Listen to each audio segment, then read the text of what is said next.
arkadaşlar, örgü kanalıma hoş geldiniz. Bugün sizlere görmekte olduğunuz bu tığ işi bebek şapkasının anlatımını yapmak istiyorum. Şapkamız bebeğin başına biraz büyük geldi, bakın gördüğünüz gibi.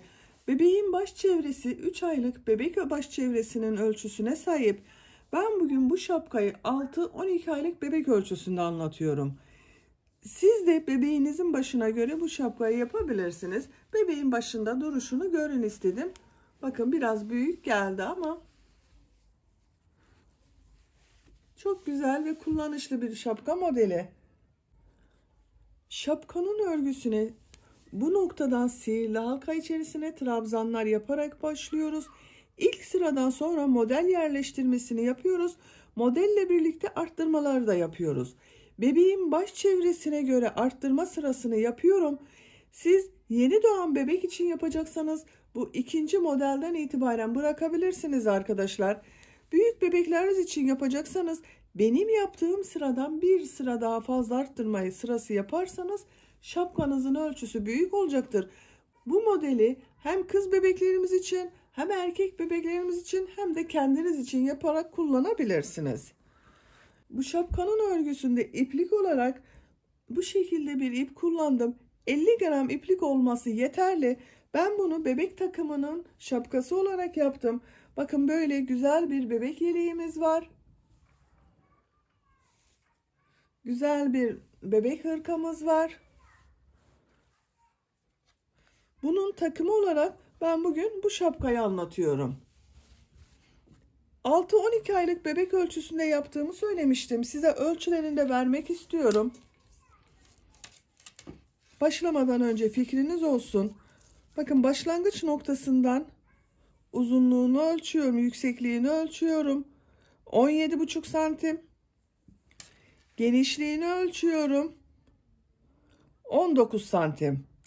Bunu ikiye katladığımız zaman 38-39 santim baş çevresi olan bir bebeğin başına göre bu arkadaşlar. Esnek olduğu için bakın esneyecektir örgü. 1 yaşa kadar çok rahat kullanılabilecek güzel bir ölçü. Bebekler için standart baş ölçü tablosunda ben hazırladım. Bu videonun açıklama bölümüne ekliyorum. Siz izlemekte olduğunuz bu videonun açıklama bölümüne bakarsanız orada standart ölçü tablosu var. Ona göre bebeğinizin başına göre yapabilirsiniz. Bu takımlardan yapmak isteyen arkadaşlar için hırka yeleğin anlatımında YouTube kanalımda bulabilirsiniz. Bunların linklerini de ben bu videonun açıklama bölümüne ekliyorum. Oradan bakarak siz de böyle güzel bir yelek ve hırka yapabilirsiniz. Tığ olarak da 3 milimlik tığ kullandım. Siz de elinizin sıklığına göre istediğiniz numara tığları kullanabilirsiniz. Hazırsak hep birlikte bu güzel şapkamızın örgüsüne başlayalım. Kanalıma abone değilseniz abone olmayı unutmayın lütfen. Kanalıma abonelik ücretsizdir. Hepinize kolay gelsin. İyi izlemeler.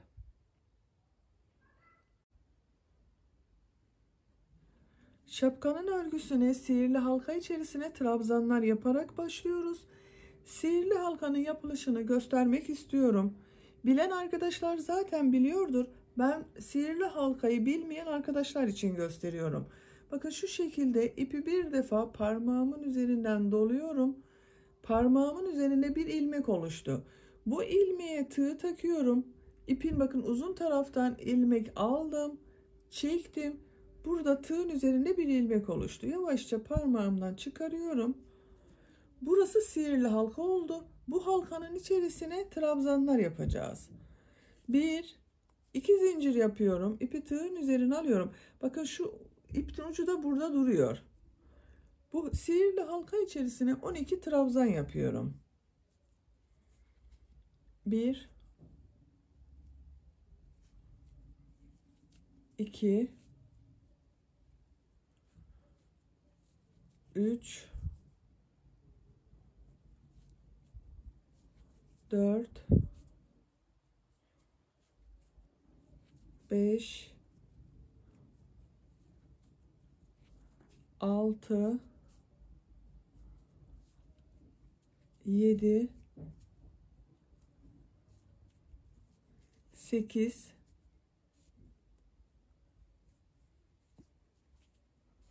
9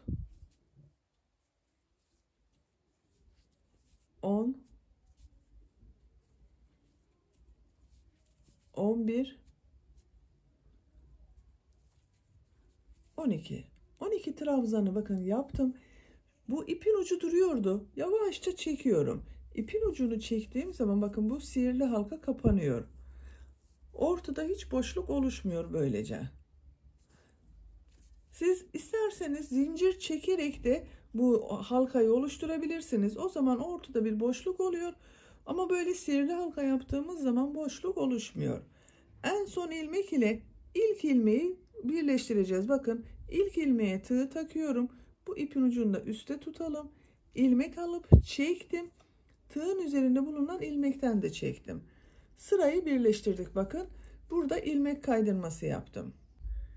1, 2 zincir yapıyorum. İpi tığın üzerine alıyorum. İlk ilmek bakın bu ilmek içerisine takip eden ilmek içerisine 2 trabzan yapıyorum.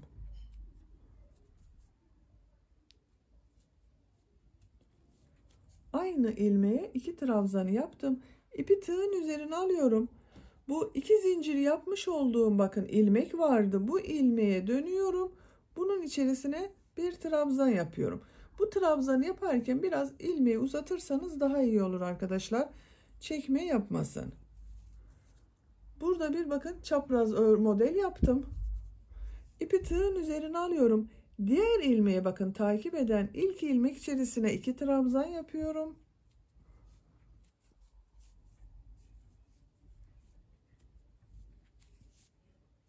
İpi tığın üzerine alıyorum. Burada bulunan bakın geride bulunan ilmek içerisine bu 2 trabzan yaptığım bir ilmek vardı. Geriye dönerek bir uzun trabzan yapıyorum. Modeli bu şekilde oluşturdum. İpi tığın üzerine alıyorum. Diğer ilmeğe 2 trabzan yapıyorum.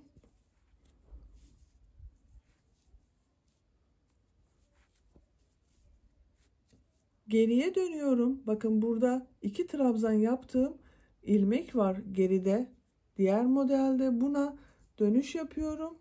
Uzun bir trabzan yapıyorum. Sıra sonuna kadar devam edelim. Çapraz trabzan modellerimizi yaparak sıranın sonuna kadar tamamladım. Bir sıraya kaç model yaptığımı sayıyorum bakın. 2, 4, 6, 8, 10, 12 model oldu. Sihirli halka içerisine 12 trabzan yaptım. Her trabzan üzerine bir model yerleştirdim bu sırada. Arttırmalarda yaptık. Bu sırada toplam ilmek sayısı 36 arkadaşlar. En son yapmış olduğum ilmek ile sıra başında yapmış olduğum bu ilmeği kaydırma yaparak birleştiriyorum. Bakın modelimizi oluşturduk. Bir zincir yapıyorum. Bu sırada bir sıra sık iğne yapacağız. Her ilmek üzerine birer defa sık iğne yapıyorum.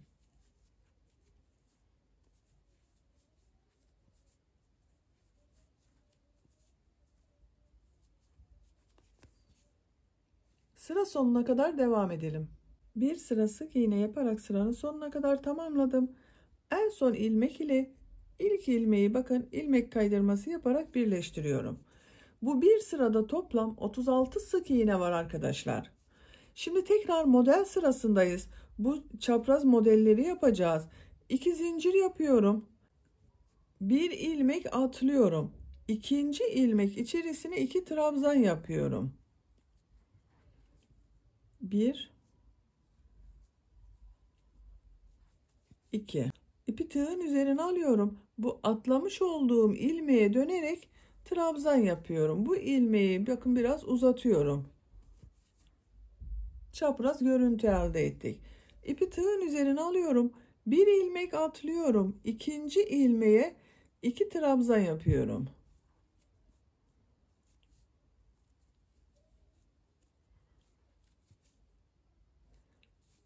Geriye dönüyorum. Atlamış olduğum bu ilmeğe bir trabzan yapıyorum.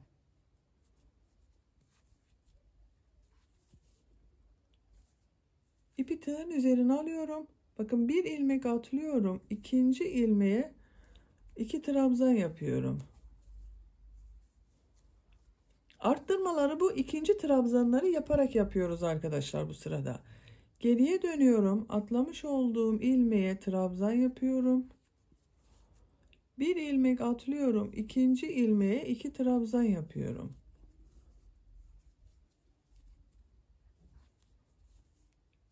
Geriye dönüyorum. Atlamış olduğum bu ilmeğe bir trabzan yapıyorum. Bakın. Sıra sonuna kadar bu şekilde devam edelim. Modelleri yaparak yine sıranın sonuna geldim. Bir sırada kaç model olduğunu sayıyorum. Bakın 2, 4, 6, 8, 10, 12, 14, 16, 18 model oluştu. Her bir model için 3 ilmek var arkadaşlar. Toplam ilmek sayısı bu sırada 54 tane. En son ilmek ile ilk ilmeği kaydırma yaparak birleştiriyorum. Siz bu şapkayı yeni doğan bir bebek için yapıyorsanız bu arttırma sırası yeterli olacaktır. Buradan modelimizi düz olarak devam edebilirsiniz artık. Ben biraz daha büyük yapacağım için bir sıra daha arttırma sırası yapacağız. Bir zincir yapıyorum.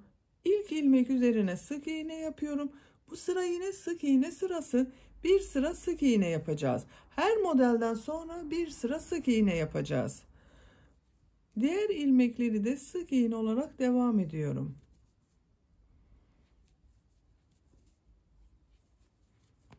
Sıra sonuna kadar devam edelim. Her ilmeğe birer defa sık iğne yaparak sıra sonuna kadar tamamladım. Son ilmek ile ilk ilmeği ilmek kaydırması yaparak birleştiriyorum. Bu bir sırada toplam 54 sık iğne var. Şimdi tekrar model sırasındayız. Tekrar arttırma yapacağız. Tekrar ediyorum, arttırmaları bu modelleri yaparken aynı ilmeğe 2 trabzan yapıyoruz. Oralardan yapıyoruz. 2 zincir yapıyorum. İpi tığın üzerine alıyorum. Bakın bu ilmeğe 2 trabzan yapıyorum.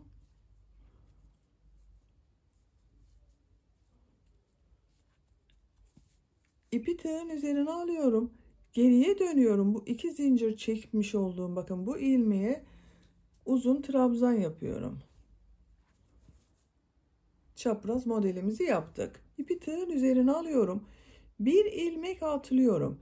İkinci ilmeğe 2 trabzan yapıyorum.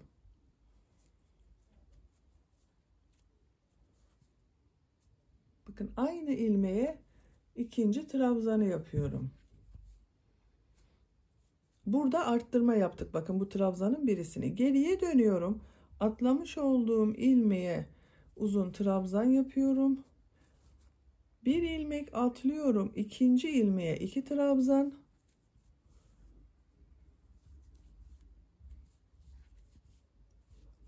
Geriye dönüyorum. Atlamış olduğum ilmeğe trabzan yapıyorum. Bu sırada da bu şekilde devam edelim arkadaşlar. Sıra sonuna kadar tamamlayalım. Bu sırada yine modelleri yaparak bakın sıranın sonuna kadar tamamladım. Bir sıraya kaç model yaptığımı sayıyorum.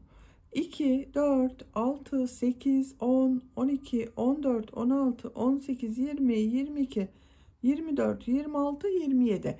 54 ilmek vardı. 54 ilmek üzerine 27 model yaptık arkadaşlar. Bu benim yapacağım ölçüde bir şapka için yeterli bir arttırma oldu. Siz daha büyük yapmak istiyorsanız bu model sırasından bir sıra daha yaparsanız iyi olacaktır. En son model ile ilk yaptığım ilmeği bakın kaydırma yaparak birleştiriyorum. Şimdi bir sıra daha sık iğne yapalım. Artık örgümüzü arttırma yapmadan düz devam edeceğiz. Her ilmeğe birer defa sık iğne yapıyorum. Sıra sonuna kadar bir sıra sık iğne yapalım. Bu sırada sık iğneler yaparak sıranın sonuna kadar tamamladım. Son ilmek ile ilk ilmeği bakın ilmek kaydırması yaparak birleştirdim. Bir sırada toplam 81 ilmek var arkadaşlar benim. Burada 27 model yapmıştık. Her model 3 trabzandan oluşuyor. Toplam bu en son sırada da 81 ilmek var. Benim yapacağım ölçüde bir şapka için bu 81 ilmek ve 27 model ile devam edeceğim arkadaşlar. Eğer siz daha büyük yapmak istiyorsanız bu şapkayı bir sıra daha burada yapmış olduğumuz gibi bakın aynı ilmeğe 2 trabzan yapın. Atlamış olduğunuz ilmeğe dönüp bir trabzan yapın. Tekrar bir ilmek atlayın. İkinci ilmeğe 2 trabzan. Geriye dönüp bir trabzan yapın, arttırma yapın. Bunu bebeğiniz için, büyük çocuklarınız için veya kendiniz için de yapabilirsiniz. Her yaş için uygun bir şapka modeli arkadaşlar. Kendiniz için yapacaksanız da bir sıra daha arttırma sırası yaparsanız iyi olacaktır. Biz artık modelimizi bu 27 model ile devam edeceğiz. 2 zincir yapıyorum. İpi tığın üzerine alıyorum. Bakın burada bir model 3 trabzandan oluşuyordu. 3 ilmek var. 1, 2, 3. Bu ilk ilmeği atlıyorum. Bakın 2 zincir yaptığım bir ilmek var burada. Bunu atlıyorum. İkinci ilmeğe trabzan yapıyorum. Üçüncü ilmeğe trabzan yapıyorum. Bakın aynı ilmeğe yapmadım burada. Yan yana 2 ilmek içerisine trabzan yaptım. İpi tığın üzerine alıyorum. Geriye dönüyorum. İlmeğe trabzan yapıyorum. İpi tığın üzerine alıyorum. Bakın burada bir modelde yine 3 ilmek var. İlk ilmeği atlıyorum. 2 ve 3. ilmeklere trabzan yapıyorum. 1, 2. Atlamış olduğum ilmeğe dönerek trabzan yapıyorum. Bir ilmek atlıyorum. 2 ve 3. ilmeklere trabzan yapıyorum.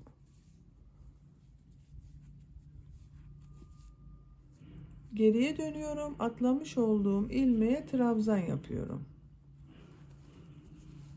Bu sırada da bir ilmek atlıyoruz. 2 ve 3. ilmeklere trabzan yapıyoruz. Atlamış olduğumuz ilmeğe dönerek trabzan yapıyoruz. Bu şekilde devam ediyoruz. Sıra sonuna kadar tamamlayalım. Bu sırada bakın modelleri yaptım. Model sayısı yine 27 tane arkadaşlar. Arttırma yapmadım bu sırada. Ama dediğim gibi siz daha büyükler için yapıyorsanız bir sıra daha arttırma sırası yapacaksınız. Bu sırada olan model sayısı sizde fazla olacaktır. Bir sıra sık iğne yapıyorum. Bakın her ilmeğe birer defa sık iğne yapıyorum.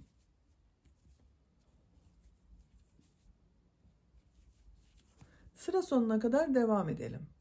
Model üzerinden bir sıra sık iğne yaptım. Sıra sonunda bakın ilmek kaydırması yaparak sırayı birleştirdim. Tekrar model sırasındayız. 2 zincir yapıyorum. Bakın burada bulunan bu 3 ilmeğe model yerleştirmesi yapacağız arkadaşlar. Bu ilk ilmeği atlıyorum bakın. 2 zincir yapmış olduğum burada bulunan ilmeği atlıyorum. 2 ve 3. ilmeklere trabzan yapıyorum.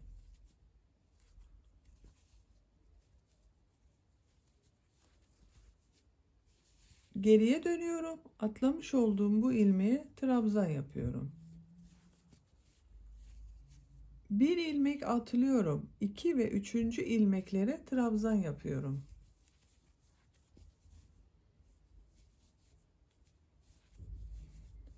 Atlamış olduğum ilmeğe dönerek trabzan yapıyorum. Bakın bunu biraz uzatıyorum. En son yapmış olduğum trabzanı uzatarak yaptım. Tekrar bir ilmek atlıyorum. 2 ve 3. ilmeğe trabzan yapıyorum. Geriye dönüyorum. Atladığım ilmeğe trabzan yapıyorum. Şapkanın örgüsü artık bu şekilde devam edecek arkadaşlar. Bir ilmek atlayacağız. 2 ve 3. ilmeklere trabzan yapıyoruz. Tekrar atlamış olduğumuz ilmeğe dönerek bir trabzan yapıyoruz. Bu şekilde modellerimizi yapıyoruz. Bir alt sırada yapmış olduğumuz bakın bu 3 trabzanlı olan ilmekleri takip ederseniz şaşırmazsınız. Kaydırma yapmazsınız. Bir sırada sık iğne yapalım. Bir sırada model sırası yapalım. Ve şapkanın örgüsünü bu şekilde devam edelim. Yapacak olduğunuz bebeğin büyüklüğüne, başının ölçüsüne göre bu sıra sayılarını tekrarlayarak istediğimiz ölçüye kadar örelim gelelim arkadaşlar. Şapkanın örgüsünü modelli sıra olarak bakın benim için gerekli yüksekliğe kadar ördüm. Kaç sıra model sırası yaptığımı sayıyorum. Başlangıçta bakın trabzandan sonra modelleri oluşturdum. 1, 2, 3, 4, 5, 6, 7, 8, 9, 10 sıra modelde bitirdim. Santimetre olarak da ölçelim. Sizin elinizin sıklığına göre bu sıra sayısı değişebilir arkadaşlar. Bakın ölçtüğüm zaman şöyle tutalım, yerde daha rahat ölçelim. 15 santim yükseklik var bakın. Bunun ucuna daha bir ters bir düz lastik örgüsü yapacağız. Lastik örgüsünü yapmadan önce bakın ben model yaptığım sırada bitirdim. Sık iğne yapacağız. Sık iğne sırasında yapalım. Sık iğneleri buraya kadar düz sık iğneler yapıyorduk. Bakın düz taraftan yapıyordum. Lastikle model arasında daha güzel görünmesi için örgüyü çeviriyorum. Bir zincir yapıyorum. Bu ilk ilmek içerisine sık iğne yapıyorum. Bu sırada bir sıra sık iğne yapacağız. Ben ara ara da kesmeler yapmak istiyorum arkadaşlar. Alın bölgesi biraz sıkı tutsun istiyorum. Bakın ilk sık iğneyi yaptım. Bu 2 ve 3. ilmeklerde kesme uyguluyorum. İlmek aldım, bekletiyorum. İkinci ilmeğe tığ taktım, ilmek aldım, bekletiyorum. Tığın üzerinde 3 ilmek var. İlmek alıyorum. 3'ün içerisinden bir defa da çekiyorum. 1 2 3 3 tek yaptım. Bakın bu 4 ve 5.'yi kesme yapıyorum. İlmek çıkardım. Diğer ilmekten ilmek çıkardım. 3 ilmek içerisinden bir defa da çekiyorum. 3 tek sık iğne yapıyorum. 1 2 3 4 ve 5. de kesme yapıyorum.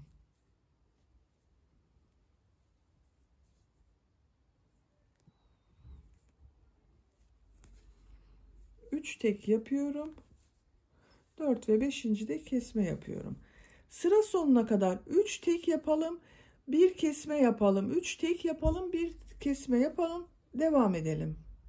Şapkanın örgüsünde bu sırada bir sıra sık iğne yaptım. 3 tek sık iğne yaptım. 4 ve 5. ilmekleri kesme yaptım. Bu şekilde tamamladım bakın. En son ilmek ile ilk ilmeği ilmek kaydırması yaparak birleştiriyorum. Bakın, görüntü olarak böyle. Şimdi bir ters bir düz örgü yapmak için trabzanlar yapacağız. 2 zincir yapıyorum. Örgüyü çeviriyorum. Bu ilk ilmek üzerine trabzan yapıyorum. Diğer ilmekleri de trabzan yapıyorum. Bir sıra trabzan sırası yapıyoruz.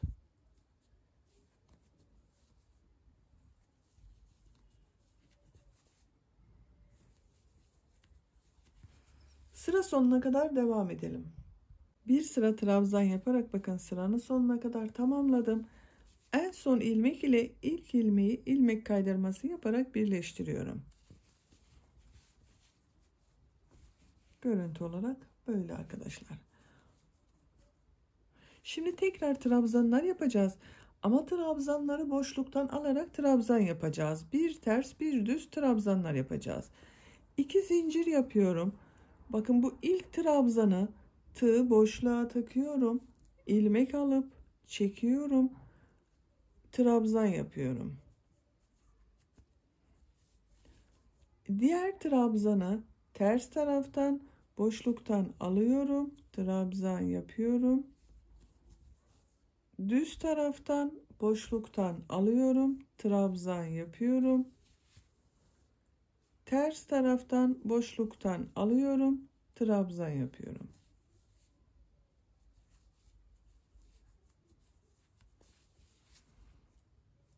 Bir düz bir ters boşluklardan alarak trabzan yapıyoruz. Görüntü olarak bakın böyle lastik görünümü elde ediyoruz. Sıra sonuna kadar devam edelim. Bu sırada bir ters bir düz boşluklardan alıp trabzan yaparak sıra sonuna geldim. En son bakın düz taraftan aldığım trabzan var. Bunu ilk yaptığım ilmek ile ilmek kaydırması yaparak birleştiriyorum. Sıra başında bu 2 zincir yaptığımda ters tarafta olan trabzan oldu bakın. 2 zincir yapıyorum. Bu sırada trabzanları nasıl görüyorsan o şekilde boşluklardan alarak trabzan yapacağız. Bakın şekil olarak da böyle oldu arkadaşlar. Lastik örgüsü yapıyoruz. İlk gördüğüm düz tarafta görünüyor. Düz taraftan boşluktan alıp trabzan yapıyorum. Ters tarafta görünüyor. Ters taraftan boşluktan alıyorum, trabzan yapıyorum. Düz tarafta görünüyor, düz taraftan boşluktan alıp trabzan yapıyorum.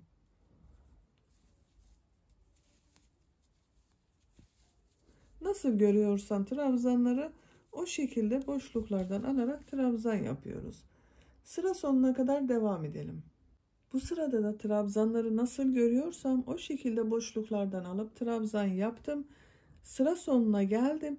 En son ilmek ile ilk ilmeği ilmek kaydırması yaparak birleştiriyorum.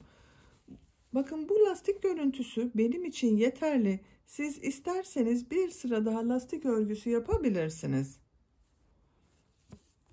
İpi burada kesiyorum.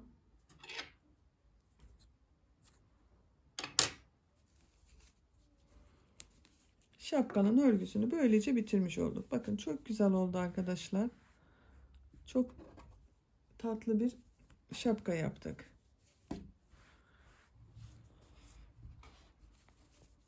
Bebeğin başına giydirdiğiniz zaman güzel olacaktır. Size ölçülerini de vereyim. Yüksekliğini ölçüyorum. Bakın bu sihirli halka başladığımız yerden bitmiş olarak ölçtüğüm zaman 17,5 santim yükseklik var. Genişliğini ölçüyorum. Bakın buradan ölçüyorum.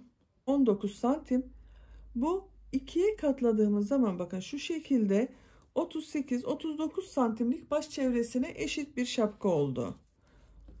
En dar yeri zaten biraz daha dar olmuştur. Bakın 16 santim görünüyor. Lastik oldu. Bakın burası arkadaşlar. Böylece bir örgü anlatımımızın da sonuna gelmiş olduk. Beni dinlediğiniz ve izlediğiniz için hepinize çok teşekkür ederim. Kanalıma abone değilseniz abone olmayı unutmayın lütfen. Kanalıma abonelik ücretsizdir. Kanalıma abone olup zil şeklinde aktif konuma getirirseniz kanalıma video yüklediğim zaman ilk önce sizlerin haberi olacaktır. Sizlerle yeni örgülerde görüşmek dileğiyle. Hoşça kalın, sevgiyle kalın.